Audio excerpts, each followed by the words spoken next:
Okay, let's move to the next part. 2 marks questions. Okay, the first one, the question number 11 is pretty easy. Okay, this is just net practice for algebra people. यहाँ पे ये question दिया हुआ है आपको 16 minus 4 times m minus 6 is 0.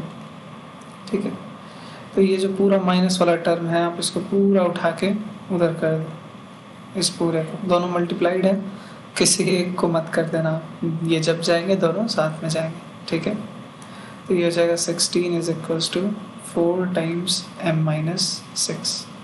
तो ये 4 से कट जाएगा, 4 4 जा 16, सामने सामने काट सकते हैं. m माइनस 6, ये माइनस 6 को उधर भेज दीजिए, m आ जाएगा 4 और 6 10, आसान से. ठीक है, बेसिक ऑपरेशंस हैं अलजेब्रा में. नेक्स्ट क्वेश्चन देखते हैं. Okay, this is a very interesting question. Question number 12. You should pause the video and do it first. Okay, then try to match the answer. Now, ये जो है 3 integers दिए हुए हैं आपको A, B, C. कुछ प्रॉपर्टीज होती हैं इंटीजर्स की. फॉर एग्जांपल एक प्रॉपर्टी होती है कि अगर आप 2 इंटीजर्स को ऐड करेंगे तो ये जो रिजल्ट आएगा आपको, ये भी क्या होगा, एक इंटीजर ही होगा. ये चीज़ें हमेशा ट्रू नहीं होती हैं. ऐसा नहीं है कि आप सोचेंगे कि अरे ये तो बहुत आसान बात है, ये तो ट्रिवियल है. नहीं, ऐसा नहीं है. जैसे नेचुरल नंबर के डिफरेंस के लिए ट्रू नहीं है. The difference of 2 natural numbers is not necessarily a natural number. For example 8 natural number है, 6 नेचुरल नंबर है, इन दोनों का डिफरेंस 2 नेचुरल नंबर है, लेकिन 6 एक नेचुरल नंबर है, 8 एक नेचुरल नंबर है, इसका difference -2. Is it a natural number still?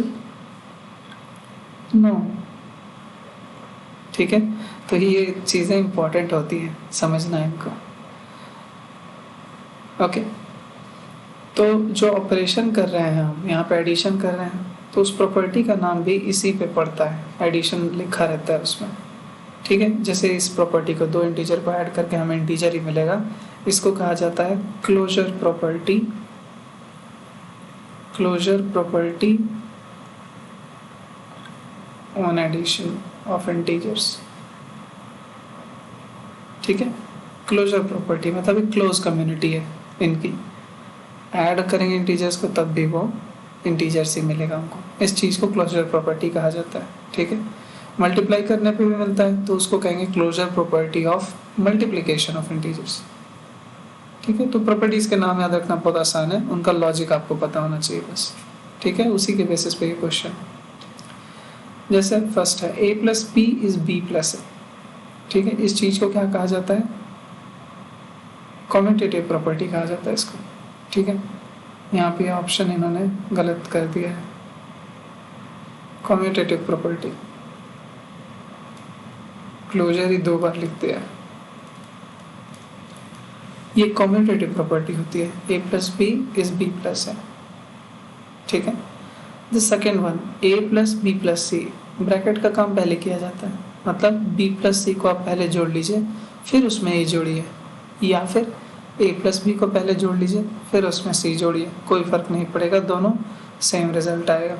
ठीक है, जैसे 3 प्लस 4 माइनस -1, 4 प्लस -1 कर लेते हैं. ठीक है, 3 इंटीजर्स का एडिशन है, 3 का, 4 का और -1 का. तो इसमें क्या करते हैं हम, 3 को रहने देते हैं, पहले ये अंदर का काम करते हैं. 4 प्लस -1 कितना हो जाएगा, +3, 3 और 3 6 आ गया. लेकिन अगर कोई चाहे कि हम पहले 3 और 4 को जोड़ें फिर हम इसके साथ काम करें, तब भी वही बात होगा, 4 3 7 -1 6. तो ये दोनों सेम चीज़ है. इस प्रॉपर्टी को एसोसिएटिव प्रॉपर्टी ऑफ एडिशन कहा जाता है. एसोसिएटिव प्रॉपर्टी तो है लेकिन एडिशन की प्रॉपर्टी, एडिशन कर रहे ना हम इंटीजर्स का, एडिशन लिखना ज़रूरी होता है. तो फर्स्ट वाले का बी हो जाएगा कम्यूटेटिव, सेकंड वाले का एसोसिएटिव, और a plus B is also an integer, मतलब दो इंटीजर का सम भी एक इंटीजर ही आता है। इस प्रॉपर्टी को क्लोजर प्रॉपर्टी कहा जाता है।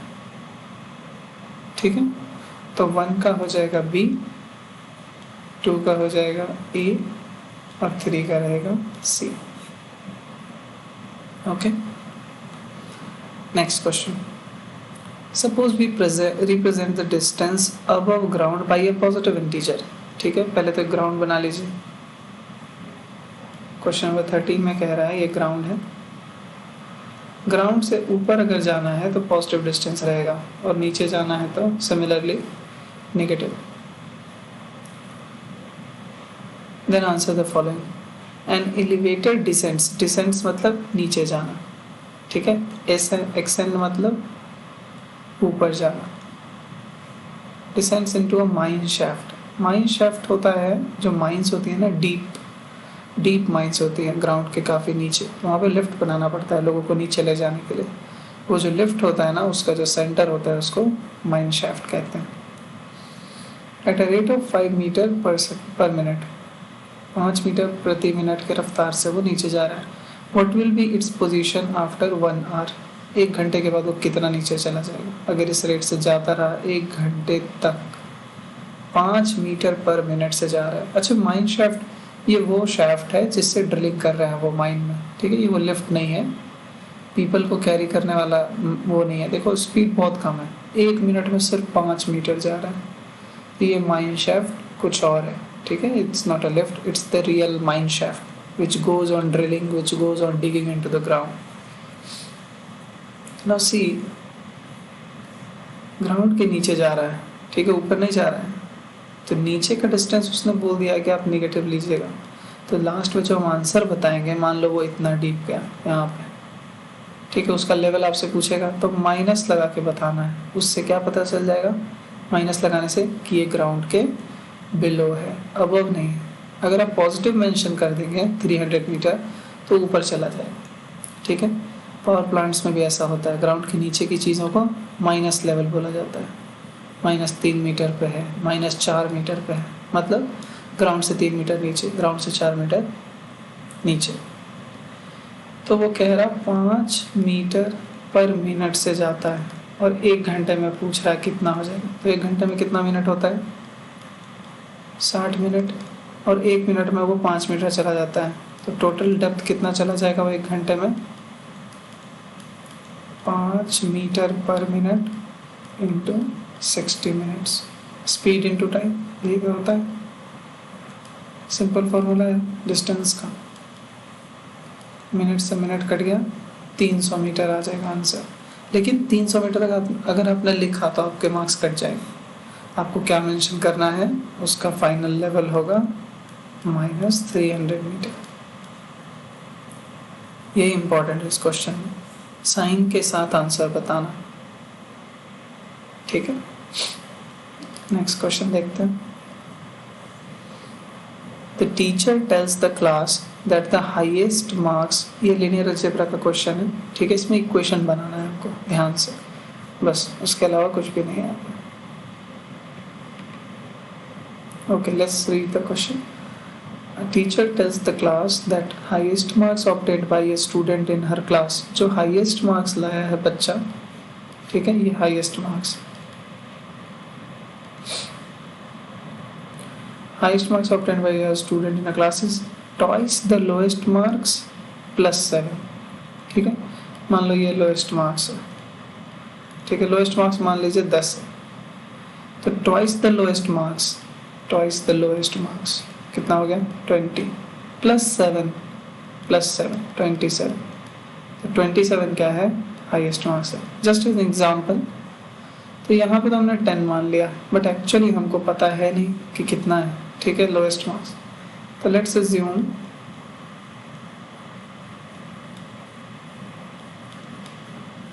दैट द लोएस्ट मार्क्स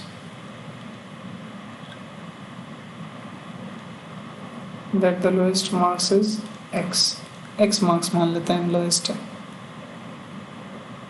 ठीक है, तो हाईएस्ट मार्क्स कितना हो जाएगा उस हिसाब से, क्वेश्चन में जो लिखा हुआ है हाईएस्ट मार्क्स दिया हुआ है कि x का 2 गुना, तो 2 टाइम्स x प्लस 7, देखिए अलजेब्रिक एक्सप्रेशन बन गया, क्या हो गया 2x प्लस 7, ये हाईएस्ट मार्क्स है।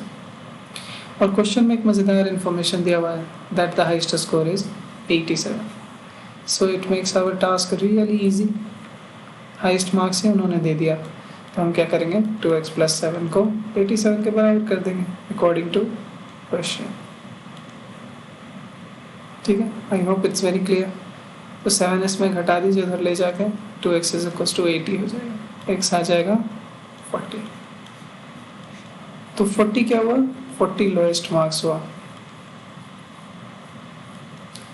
और हाईएस्ट मार्क्स क्या होगा 2x प्लस 7 विच इज 87, जो दिया हुआ है क्वेश्चन में, निकल के भी आ रहा है। तो लोएस्ट मार्क्स 40 है, यही आंसर है आपका। नेक्स्ट क्वेश्चन ज्योमेट्री से है, मेंसुरेशन चैप्टर से। Find the area of a parallelogram. Parallelogram का एरिया क्या होता है,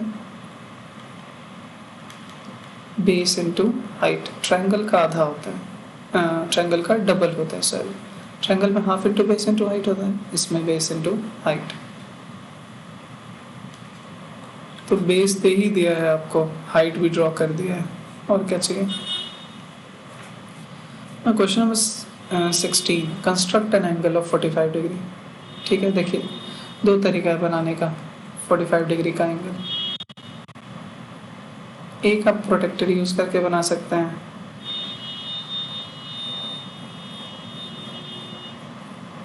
ठीक है, और एक आप कंपास यूज करके बना सकते हैं।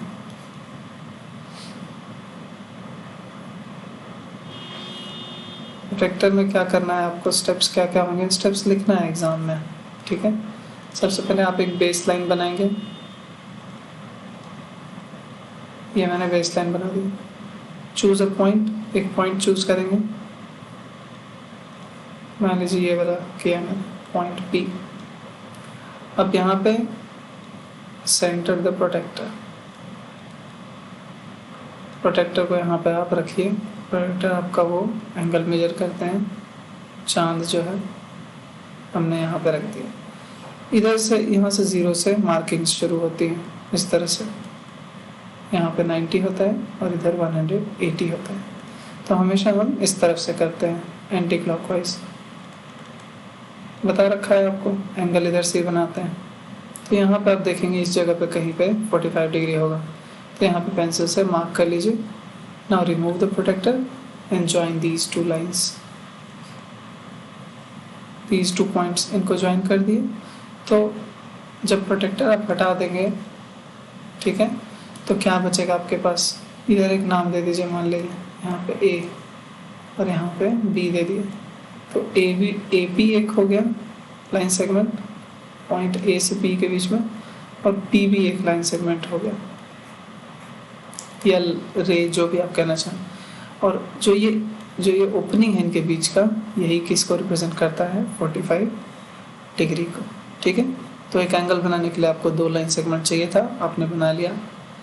ये है प्रोटेक्टर का मेथड, ठीक है। कंपास का मेथड भी बहुत आसान है, उसमें हम क्या करते हैं, पहले हमने एक लाइन ले लिया, नाम दे दीजिए इसको AB। Step 1, take a base line AB, ठीक है। करना क्या होता है, कंपास आपको पता ही है, एक एंड उसका पॉइंटेड होगा और दूसरे एंड में क्या रहता है, पेंसिल लगा हुआ रहता है। ये पेंसिल हो गया हमारा, ये पेंसिल हो गया और ये इसका पॉइंट हो गया।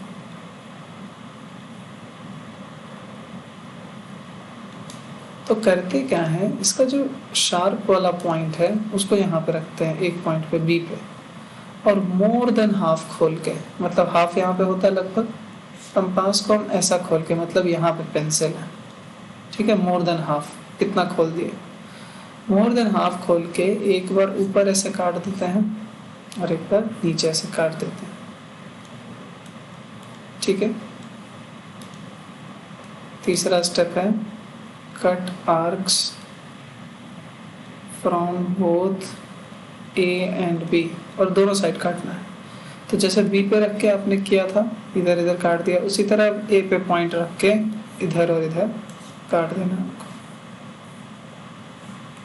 ठीक, तो जब इनको आप ज्वाइन करेंगे ना, इन दोनों इंटरसेक्शन पॉइंट्स को जहाँ पे आर्क्स दोनों काट रहे हैं, तो ये जो लाइन बन रही है ना, ये जो लाइन बन रही है ये परपेंडिकुलर होती है।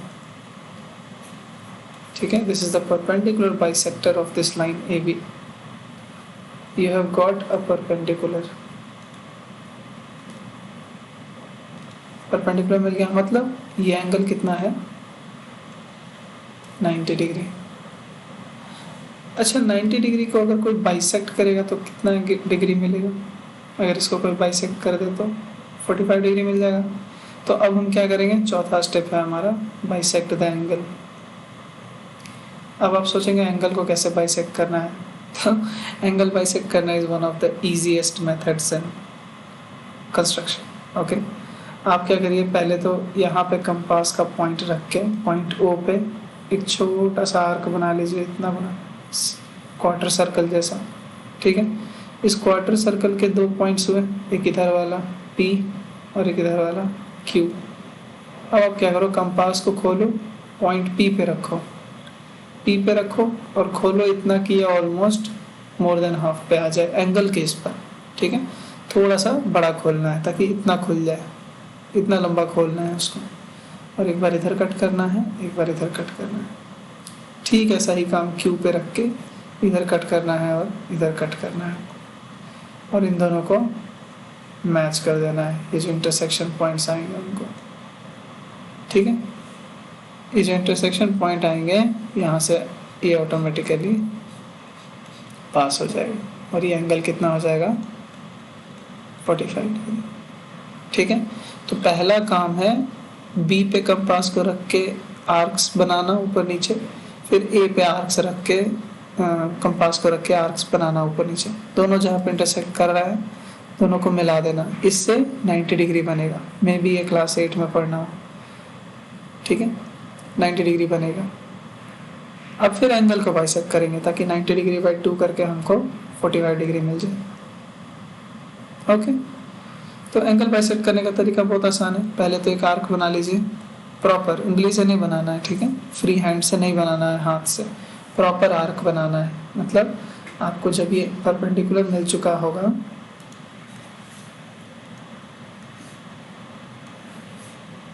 जब आपको ये परपेंडिकुलर मिल गया होगा, तो यहाँ पे कंपास का निडल रख के पहले प्रॉपर आर्क बनाना है ऐसा।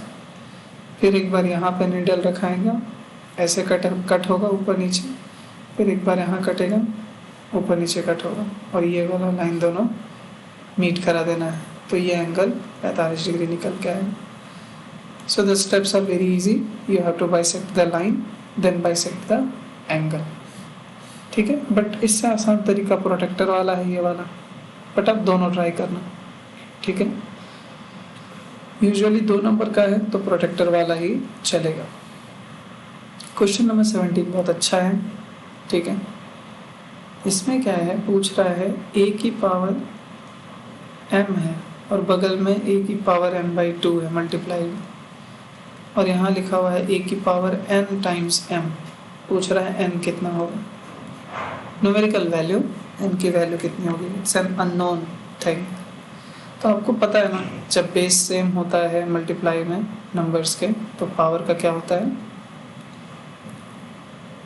एडिशन, m प्लस m/2, इस तरफ nm, m प्लस m/2 कितना हो जाएगा, 3/2m, और इस तरफ है a/n/m।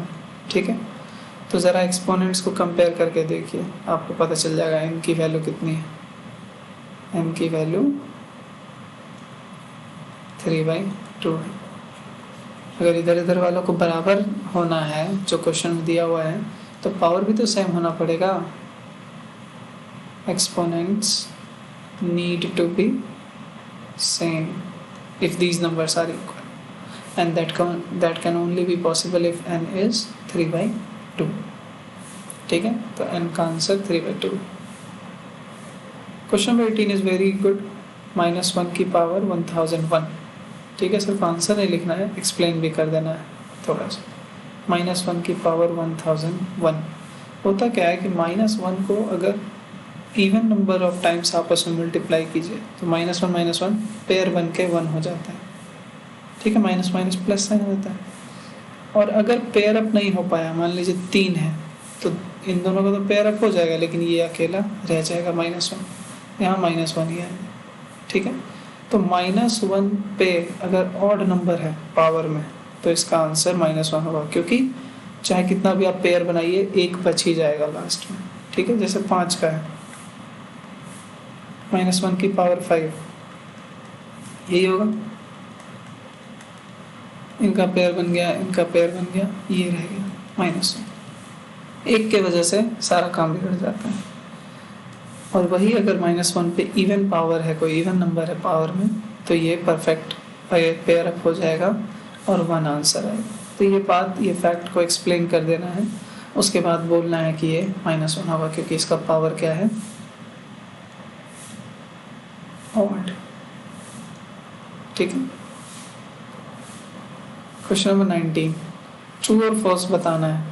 4mp² and 4pm² are like terms. Algebraic expression में लाइक टर्म्स पढ़ाया जाता है, like terms and unlike terms. देखिए, लाइक टर्म्स उनको कहा जाता है, 2 रिक्वायरमेंट है, वेरिएबल्स सेम होने चाहिए। अगर कोई एक कम एक ज़्यादा हुआ, वो 2 टर्म्स अलग अलग होंगे। जैसे AB BC, ठीक है, AB प्लस नहीं करते हैं, AB में A है लेकिन BC में A नहीं है, एक नया ही वेरिएबल है, तो ये दोनों लाइक टर्म्स नहीं है। ठीक है, A² C A² B, terms ही अलग हो गया, टर्म्स जिन चीज़ों से बना हुआ है मिलके वही अलग हो गया, ये लाइक टर्म्स नहीं है। दूसरी चीज़, वेरिएबल तो सेम है लेकिन वेरिएबल के पावर भी सेम होने चाहिए। ठीक है, मान लीजिए AB है 5AB और यहाँ है 4AB, यहाँ A² भी है लेकिन यहाँ AB²। ठीक है, ये जो कोफिशिएंट है, नंबर है, उसको भूल जाइए, उससे कोई मतलब नहीं होता है, मेन वेरिएबल्स से होता है। ठीक है, नंबर से एब्सोल्युटली कोई मतलब नहीं है, आगे में चाहे जो हो, प्लस माइनस, रैशनल इरेशनल, कुछ फर्क नहीं पड़ता। मेन लाइक टर्म्स और अनलाइक टर्म्स वेरिएबल्स देख के किया जाता है। ठीक है, तो यहाँ A² है और यहाँ A ही है, यहाँ B है, यहाँ B², तो ये अनलाइक टर्म्स हैं। ठीक है, इनका एडिशन सब्ट्रैक्शन नहीं किया जा सकता है। ठीक है, A + A 2A होता है, सबको पता है। B² + 3B² 4B² हो जाएगा, लेकिन A + A² कितना होता है, B² + B³ कितना होता है। The moral of the story is कि even if the variable is same and their powers are different, nothing can be done further। यहाँ भी वेरिएबल सेम है, B है, लेकिन एक्सपोनेंट अलग अलग है, तो अलग अलग एक्सपोनेंट वाले अलग वेरिएबल्स हो जाते हैं। ठीक है, उनका एडिशन सब्ट्रैक्शन नहीं किया जा सकता। लाइक टर्म्स का सबसे बड़ा खास बात यह है, इनकी खास बात क्या है, दे कैन बी एडेड और subtracted, they can be added और सब्ट्रैक्टेड। ठीक है, फॉर एग्जाम्पल 3C² + 4BC² कितना हो जाएगा, तो अब पावर चेक करो, C² सही है, B मतलब दोनों लाइक टर्म्स हैं, इनका एडिशन सब्ट्रैक्शन कर सकते हैं, तो +3 + 4 कितना हो जाएगा, 7BC²। Answer. For example 3C² B - 3B²C, इसका कुछ कर सकते हैं। आप देखो, यहाँ C² है, यहाँ पे C है, ठीक है, अलग हो गया, यहाँ पे B था, यहाँ पे B² है। ये टर्म्स लाइक ही नहीं है, दीज आर अनलाइक टर्म्स, इसमें कुछ नहीं कर सकते हैं, इसमें बस कॉमन ले सकते हैं, दोनों जगह एक एक BC कॉमन ले लीजिए, 3BC कॉमन कर लिया, यहाँ से 3BC हटेगा तो एक C बचेगा माइनस, यहाँ से 3BC हटेगा तो एक B बचेगा। बस इसको ऐसे लिख सकते हैं सिंप्लीफाई करके, कुछ एडिशन वेडिशन नहीं कर सकते because these are unlike terms. यहाँ कर सकते हैं क्योंकि दीज आर लाइक टर्म्स। तो लाइक टर्म्स अनलाइक टर्म्स में ये डिफरेंस है। लाइक टर्म्स में एक तो वेरिएबल्स भी सेम होने चाहिए प्लस वेरिएबल्स का पावर भी सेम होना चाहिए। Now the last question, what is net of a 3D object. देखिए नेट क्या होता है, मैं आपको एक छोटा सा ट्रिक बताता हूँ। नेट होता है ओपनड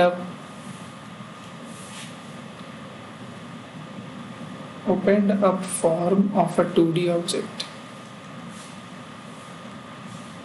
सॉरी 3D ऑब्जेक्ट। ठीक है, जैसे हम गिफ्ट रैप करते हैं ना, सब लोग गिफ्ट रैप करते हैं तो एक कार्टन होता है, उसके ऊपर रैपिंग होती है।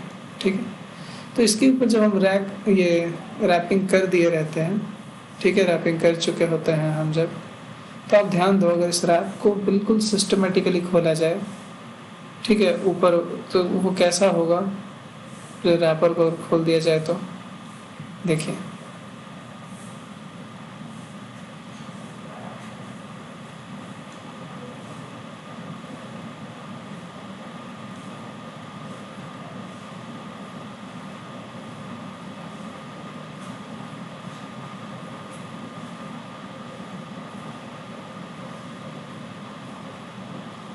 ऐसे ही होता है ना।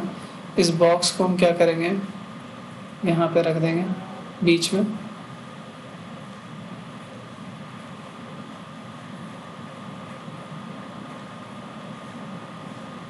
हमने बॉक्स को रख दिया, ये वाला ऐसे इसके ऊपर यहाँ तक आ जाएगा, ये वाला पार्ट, ठीक है, ऊपर तक आ जाएगा, ये वाला इसको कवर करेगा जब रैप करेंगे तो, और यहाँ तक आ जाएगा बीच बीच तक ऑलमोस्ट। ये वाला इधर वाले सरफेस को रैप अप करेगा और यहाँ तक आ जाएगा, यहाँ पे टेप मार देंगे, ये वाला यहाँ तक आएगा, ये ढकेगा ना ऊपर जाके, और ये वाला इस कॉर्नर तक आ रहा है, इसको ढक देंगे।